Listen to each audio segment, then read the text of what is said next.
जय जवाहर संगवारी हो। तो 10 अक्टूबर के है करवा चौथ और करवा चौथ के पूरा सामान आप मला एक जगह मिली। तो लेबर कहाँ आना है आप मला ग्राम सोमनी के ओवरब्रिज के जस्ट नीचे संगवारी हो। आप मला पूरा करवा चौथ के सामान एक जगह मिली है। और दीदी से बात करथन का रखे हो। हाँ दीदी का रखे हो आप मन? हम लोग रखे हैं करवा माता, रखे हैं छन्नी है, दिया है, पूजा का ना सभी सामग्री है संगवारी हो। देख सकत हो करवा माता है, छन्नी है, पूजा के पूरा सामान रखे है दीदी। हाँ संगवारी हो देख सकत हो रंगोली भी रखे है, छन्नी भी है और डिजाइन वाला छन्नी है। और दिया देख सकत हो, सुंदर सुंदर दिया भी है। आप मन देख सकते हो कितना सुघर सुघर है, बहुत ही शानदार लगा थे, एकदम डेकोरेट करके रखे हुए आप मन देख सकते हो। तो जल्दी जल्दी आप मन हाँ बिल्कुल ओवरब्रिज के नीचे आओ। और दुकान के नाम है दीपक बंगाली शॉप ग्राम सोमनी। तो बिल्कुल दीदी का राहू बढ़िया बढ़िया एकदम कलरफुल आप मन ला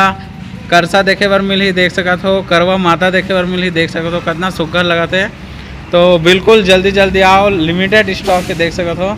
तो जल्दी से आओ, देख सकते हो बहुत ही शानदार है। वीडियो लाइक करो, शेयर करो, सब्सक्राइब करो।